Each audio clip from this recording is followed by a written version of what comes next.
ನಾಗಮಂಗಲದಲ್ಲಿ ಗಣೇಶ ಮೆರವಣಿಗೆ ವೇಳೆ ಗಲಾಟೆ ಪರಿಸ್ಥಿತಿಯಿಂದಾಗಿ ಇವತ್ತು ಸಹ ಪರಿಸ್ಥಿತಿ ಬೂದಿ ಮುಚ್ಚಿದ ಕೆಂಡದಂತಿದೆ.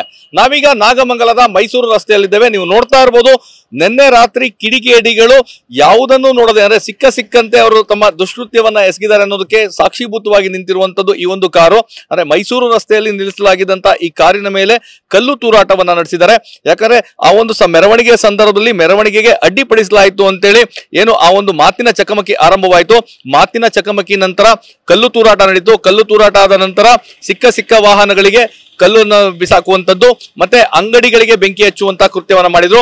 ಅದೇ ರೀತಿಯಾಗಿ ಈ ಒಂದು ಮೈಸೂರು ರಸ್ತೆಯಲ್ಲಿ ನಿಂತಿದ್ದಂತ i10 ಕಾರಿನ ಮೇಲೆ ಕಲ್ಲು ತೂರಾಟವನ್ನ ನಡೆಸಿದ್ದಾರೆ. ಹೀಗಾಗಿ ಕಾರಿನ ಹಿಂಭಾಗದ ಗಾಜು ಸಂಪೂರ್ಣವಾಗಿ ಪುಡಿಯಾಗಿದೆ.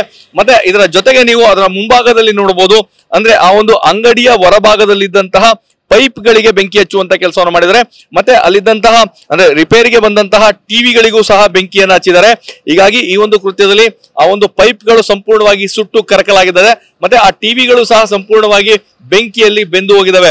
ಇದು ಕೇವಲ ಆ ಗಲಾಟೆ ಆರಂಭವಾದ ಸ್ಥಳದಲ್ಲಿ ಮಾತ್ರವಲ್ಲ, ನಾಗಮಂಗಲದ ಬಹುತೇಕ ಪ್ರದೇಶಗಳಲ್ಲಿ ಇದೇ ರೀತಿಯಾದಂತಹ ಪರಿಸ್ಥಿತಿ ನಿರ್ಮಾಣವಾಗಿದೆ. ಯಾಕಂದ್ರೆ ಗಲಾಟೆಯಲ್ಲಿ ಭಾಗಿಯಾದವರು ಯಾರಿದ್ರು ಅವರನ್ನ ಟಾರ್ಗೆಟ್ ಮಾಡುವಂತದ್ದಾಗಿರಲಿಲ್ಲ.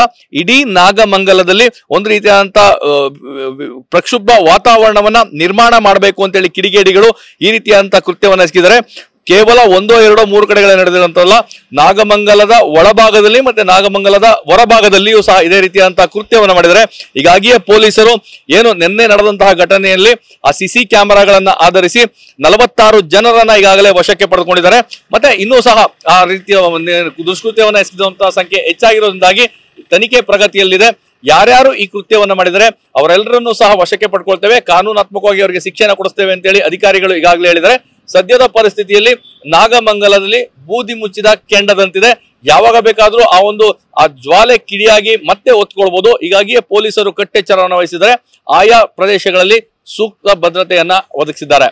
ಕ್ಯಾಮರಾ ಪರ್ಸನ್ ರಘು ಜೊತೆ ರಾಮ್, TV9 ಮಂಡ್ಯ.